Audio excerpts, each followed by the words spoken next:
Now, this is a show that I never expected to put on the chopping block. You know, that show that I've done 2 admirable animations on and still have a few others. Hey, wait a minute.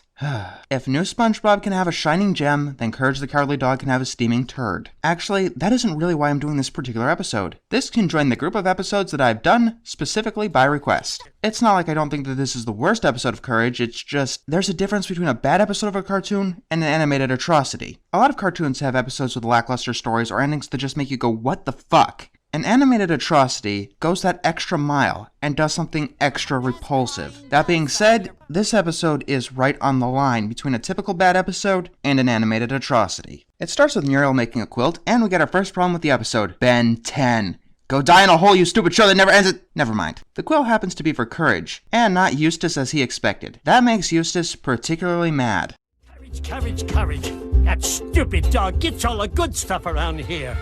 I hate that dumb dog. Eustace has never particularly liked Courage, but that was a little too blunt. To outright say that he hates Courage? Jesus. He calls up some numbers. Let's get ready for a letdown! In theory, these are supposed to be Courage's old rivals. They were each antagonists in previous episodes, that much I'll concede. But who they chose just baffles me. They have Cats and LeQuack, it wouldn't be an epic battle royale without them. But let's go around the table and see what's wrong with the other characters. The Cajun Fox hasn't been seen since the first real episode past the pilot, and I highly doubt that anyone was calling for his return. The Weremole is a totally wild creature with no sentience at all. They come out in the full moon, and they've got a taste for rabbits and people. And if you're bitten by a weremole, you become one yourself. The Queen of the Black Puddle only wanted to kill Eustace, not Courage. That fact makes this whole setup extra hard to believe because, well, you'll see it. And finally, the Clutching Foot has similar problems to the others. He was only in 1 episode, so no one cared about him. And furthermore, he's supposed to be dead. At the same time, they missed Freaky Fred, the King of Flan, Schwick, Baron Tarantella, and the Chicken from Outer Space, the villain from the pilot who did come back time and again. What are we here for? And who are we gonna destroy?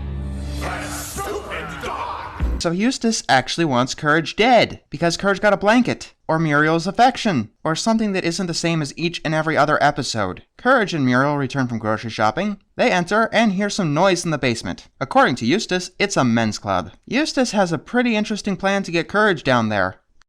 The plan is, we kidnap Muriel. That stupid dog will come to her rescue. Hey, remember this? Oh, Eustace, I'm sorry for the terrible things I've said. It's okay, Muriel. Nobody's perfect.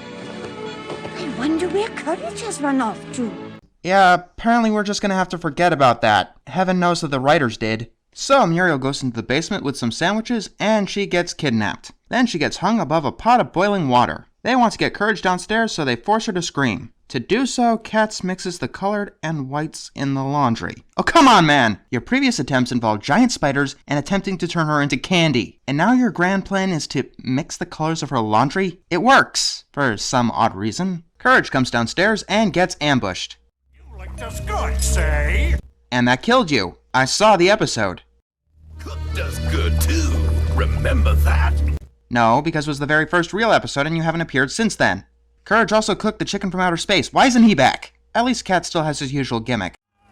Ready for a little sport before slow dying, dear boy? This time, the game is dodgeball.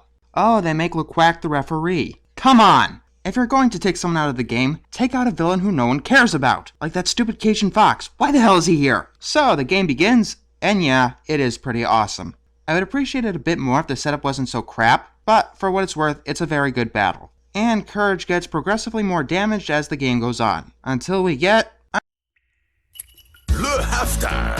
I hope you like LeQuack, because that's literally the last time he's seen on screen for the entirety of the episode. Then we see the Duck Brothers, and they sing a little bit. You know, you'd think that some of Courage's closest allies would actually help him out here. And no, I'm not going to count all the allies that could have made an appearance. But it would definitely be nice to see Shirley and the Hunchback of Nowhere one last time. Yeah, what makes this episode particularly painful is that it was one of the finales. Yes, one of them. And honestly, both Perfect and Remembrance of Courage Past are so much better in that regard. The battle goes on, and Courage is almost taken down. And Courage's enemies don't look like they're showing any signs of slowing down. Muriel asks if there's something that he can do better than the rest of them. Well, there is one thing.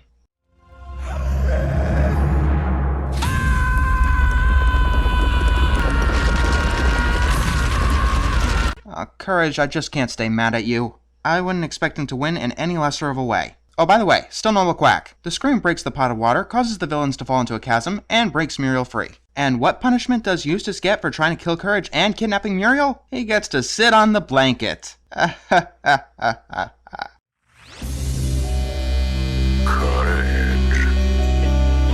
Wow, wasn't that a slap in the face? He could have appeared in the actual episode, but no, he was just regulated to a cameo. Yeah, this is fan service done really badly, without logic or reason. I understand the desire to bring back a bunch of previous villains, but there were definitely better candidates. And showing us one of those better candidates is very insulting! Not to mention the villains don't play off each other very much. The only thing this episode does is make me wonder what my own group of enemies would look like. Anyone want to draw that for me?